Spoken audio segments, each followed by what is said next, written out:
بسم اللہ الرحمن الرحیم الحمدللہ رب العالمین والصلاة والسلام علی اشرف الانبیاء والمرسلین اما بعد فاستعیذ باللہ من الشیطان الرجیم بسم اللہ الرحمن الرحیم السلام علیکم ورحمۃ اللہ وبرکاتہ۔ عزیز طلبہ کرام، امید کرتا ہوں احباب خیر سے ہوں گے۔ انشاءاللہ آج ہم تفسیر جلالین کے درس نمبر 357 میں سپارہ نمبر 20 سے سورہ قصص کی منتخب کردہ آیات 85 سے لے کر 88 تک پڑھنے کی سعادت حاصل کریں گے، جن میں کلام باری تعالی و کلام مفسر کا ترجمہ ہوگا۔ کلام مفسر کی تشریح و توضیح کرنے کی سعادت حاصل کریں گے اور ساتھ ساتھ تفسیری و ترکیبی اغراض و فوائد کو ذکر کرنے کی کوشش کریں گے۔ تو آئیے طلبہ کرام بلا تاخیر بڑھتے ہیں اپنے آج کے درس کی طرف۔ بسم اللہ الرحمن الرحیم۔ رب تعالی نے ارشاد فرمایا، ان الذی فرض علیک القرآن لرادک الی معاد قل ربی اعلم من جاء بالہدی ومن هو فی ضلال مبین۔ جس خدا نے آپ پر قرآن نازل کیا ہے وہ آپ کو دوبارہ پہلی جگہ لوٹانے والا ہے، یعنی مکہ کی طرف، اور آپ نے مکہ کے لیے اشتیاق ظاہر فرمایا تھا۔ آپ کہہ دیجئے کہ میرا رب خوب جانتا ہے کہ کون ہدایت لے کر آیا ہے اور کون سری گمراہی میں ہے۔ یہ آیت کفار مکہ کے اس قول کے جواب میں نازل ہوئی کہ ان لوگوں نے آپ کے بارے میں کہا تھا کہ آپ تو سری گمراہی میں ہو، یعنی آپ علیہ السلام تو ہدایت لے کر آنے والے ہیں اور اصلاً گمراہی میں تو وہ ہیں، اور بتا رہے ہیں کہ اعلم یہ عالم کے معنی میں ہے۔ آپ کو یہ توقع نہیں تھی کہ آپ پر یہ کتاب قرآن نازل کیا جائے گا، مگر آپ پر محض آپ کے رب کی مہربانی سے یہ کتاب نازل کی گئی ہے، لہٰذا آپ کافروں کے ان کے دین کے بارے میں جس کی طرف وہ آپ کو دعوت دیتے ہیں ہرگز معاون نہ بنیں، اور خیال رکھیے کہ یہ کفار آپ کو اللہ کی آیتوں کی تبلیغ سے روک نہ دیں بعد اس کے کہ وہ آیتیں نازل ہو چکی ہیں۔ اولا یسدنک کے حوالے سے بتا رہے ہیں، اصل میں یسدوننا کا تھا، نون رفع کو جازم کی وجہ سے حذف کر دیا گیا اور واو فاعل کو نون ساکنہ کے ساتھ التقاء ساکنین کی وجہ سے حذف کر دیا گیا، یعنی آپ اس معاملہ میں ان کی خرافات کی طرف التفات نہ کیجیے اور آپ لوگوں کو اپنے رب کی توحید و عبادت کی طرف دعوت دیتے رہیے اور ہرگز ان کی اعانت کر کے مشرکوں میں سے نہ ہو جائیے۔ اور جازم یعنی لا جو ہے اس نے فعل کو مبنی ہونے کی وجہ سے جزم نہیں دیا، اور اللہ کے ساتھ کسی غیر کی بندگی آپ نہ کیجیے، سوائے اللہ کے کوئی اور معبود نہیں ہے، اس کی ذات کے سوا ہر شے فنا ہونے والی ہے اور اسی ذات کا فیصلہ نافذ ہونے والا ہے، اور قبروں سے زندہ کرنے کے بعد تم اسی کی طرف لوٹائے جاؤ گے۔ آئیے طلبہ کرام ترجمہ کے بعد بڑھتے ہیں آج کے درس کی تشریح و توضیح کی طرف۔ رب تعالی نے ارشاد فرمایا، بے شک جس نے آپ پر قرآن فرض کیا وہ آپ کو لوٹنے کی جگہ مکہ مکرمہ ضرور واپس لائے گا۔ آپ کہیے کہ میرا رب اس کو خوب جانتا ہے جو ہدایت یافتہ ہے اور اس کو بھی خوب جانتا ہے جو کھلی گمراہی میں ہیں، اور آپ کسی چیز سے یہ امید نہیں رکھتے تھے کہ آپ پر کتاب نازل کی جائے گی ماں سوائے اپنے رب کی رحمت کے، سو آپ کافروں کے ہرگز مددگار نہ بنیے اور وہ آپ کو اللہ کی آیتوں کی تبلیغ سے کہیں روک نہ دیں اس کے بعد کہ وہ آپ کی طرف نازل کی گئی ہیں، اور اپنے رب کی طرف لوگوں کو بلائیے اور آپ شرک کرنے والوں میں سے ہرگز نہ ہو جائیے، اور اللہ کے سوا کوئی اور معبود عبادت کے لائق نہیں ہے، اللہ کے سوا کسی اور معبود کی عبادت نہ کریے، اور اسی کی ذات کے سوا ہر چیز ہلاک ہونے والی ہے، اسی کا حکم ہے اور تم اسی کی طرف لوٹائے جاؤ گے۔ ان آیت مقدسہ میں معاد کا لفظ ذکر ہوا ہے، اس کے متعلق مختلف اقوال ہیں۔ حضرت ابن عباس فرماتے ہیں لوٹنے کی جگہ سے مراد جنت ہے، یعنی اللہ آپ کو جنت میں لے جائے گا۔ ابو صالح کی روایت اور سعید بن جبیر نے حضرت ابن عباس سے روایت کیا ہے کہ اس سے مراد موت ہے، اور حضرت ابو سعید خدری اور اکرمہ اور مجاہد سے بھی اسی طرح مروی ہے۔ حضرت ابن عباس سے ایک روایت معاد کے معنی میں یہ بھی ملتی ہے کہ اس سے مراد قیامت کا دن ہے۔ علامہ ابو عبداللہ مالکی قرطبی نے لکھا ہے کہ اس سے مراد مکہ مکرمہ ہے۔ اللہ رب العزت نے اس صورت کو اس بشارت پر ختم کیا ہے کہ اللہ تعالیٰ آپ کو غالب کر کے مکہ کی طرف لوٹائے گا، اور ایک قول یہ ہے کہ معاد سے مراد جنت ہے، لیکن راجح قول یہی ہے کہ اس سے مراد مکہ مکرمہ ہے۔ اس آیت مقدسہ کے شان نزول کے حوالے سے بتا رہے ہیں کہ یہ آخر صورت میں آیات رسول اللہ کی تسلی اور اپنے فریضہ رسالت اور نبوت پر پوری طرح قائم رہنے کی تاکید کے لیے ہیں۔ ائمہ تفسیر میں سے مقاتل سے روایت ہے کہ رسول اللہ ہجرت کے وقت غار ثور سے رات کے وقت نکلے اور مدینہ جانے والے معروف راستہ کو چھوڑ کر غیر معروف راستہ سے سفر کیا، کیونکہ دشمن تعاقب میں تھے۔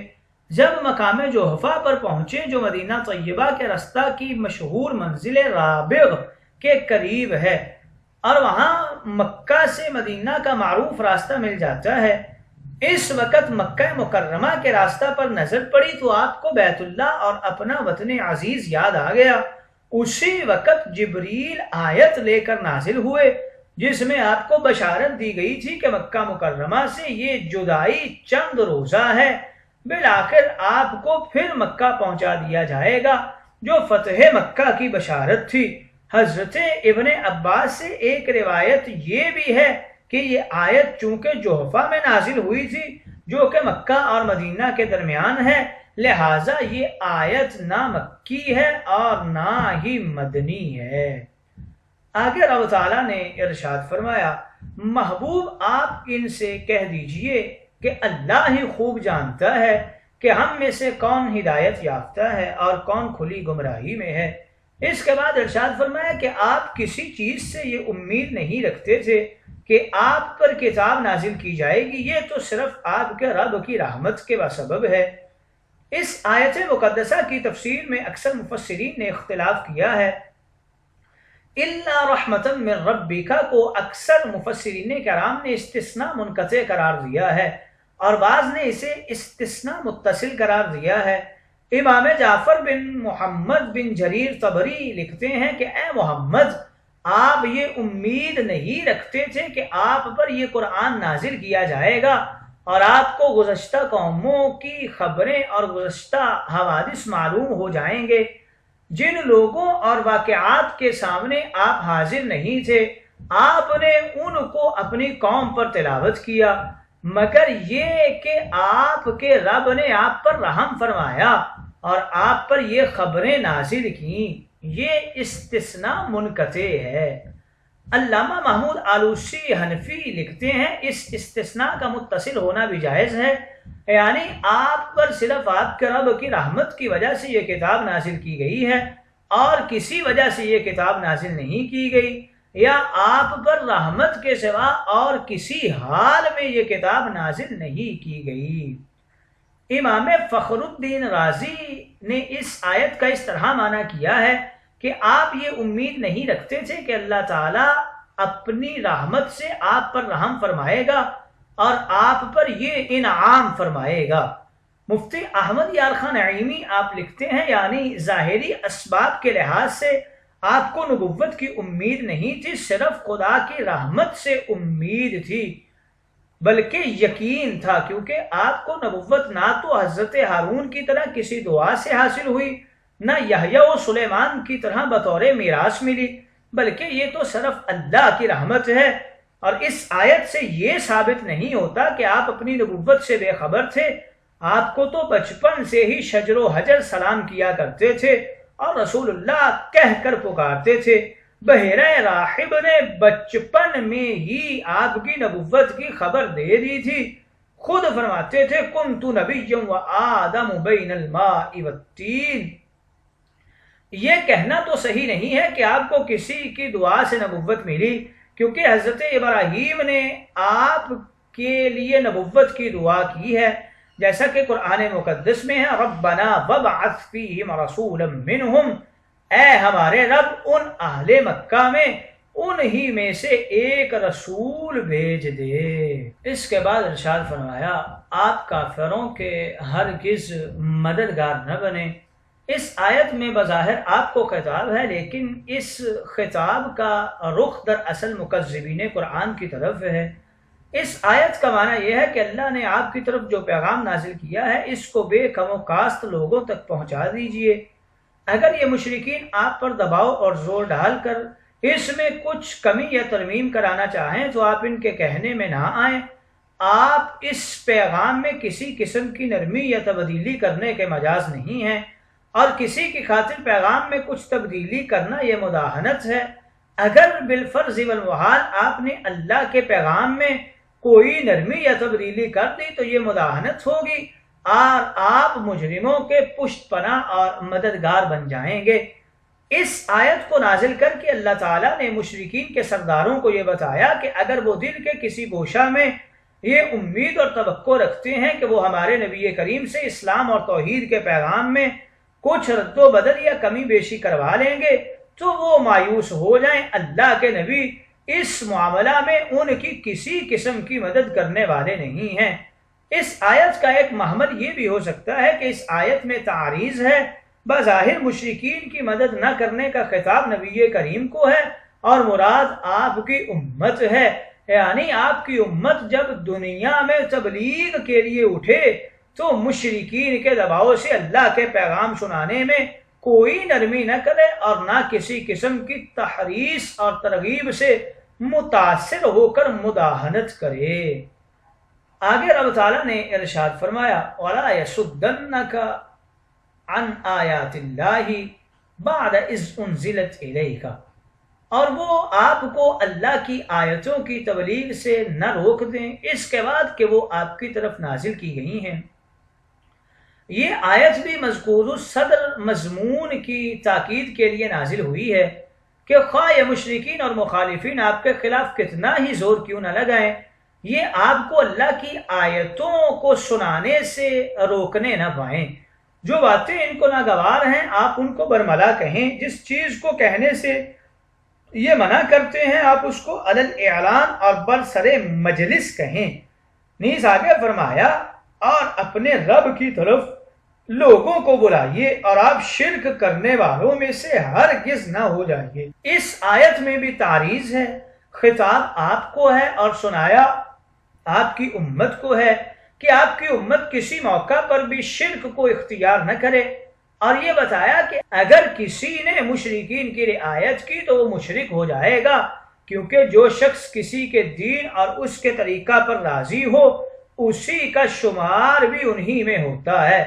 ضحاک نے کہا کہ جب مشرکین نے یہ کہا کہ وہ آپ کو مال مہیا کریں گے اور آپ کی شادی کر دیں گے بشرطے کہ آپ ان کے دین پر آ جائیں، تو پھر یہ آیات مقدسہ نازل ہوئی تھی کہ آپ ان کی کسی پیشکش کی طرف رجوع نہ کریں، ورنہ وہ آپ کو اللہ تعالیٰ کی آیات کی تبلیغ سے روک دیں گے اور آپ ثابت قدمی سے کفار اور مشرکین کو اللہ کے دین کی دعوت دیتے رہیے۔ آگے ارشاد فرمایا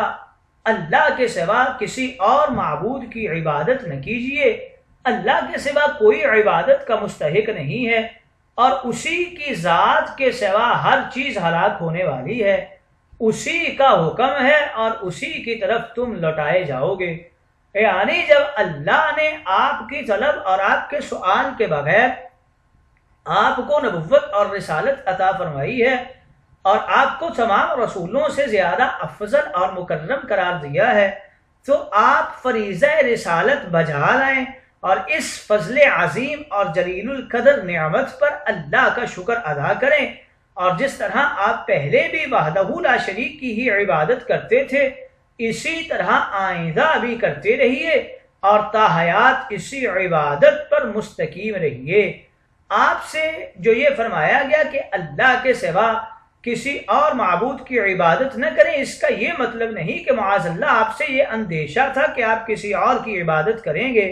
بلکہ اس میں بھی آپ کی امت کو تعریض ہے کہ جب رسول اللہ کو یہ حکم دیا جا رہا ہے کہ وہ کسی اور کی عبادت نہ کریں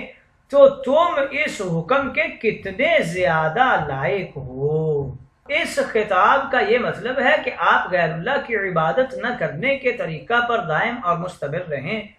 اور اس آیت میں آپ کی امت کو بھی یہی حکم دینا مقصود ہے، اور کفار کو یہ بتلانا مقصود ہے کہ وہ امید نہ رکھیں کہ زندگی میں کبھی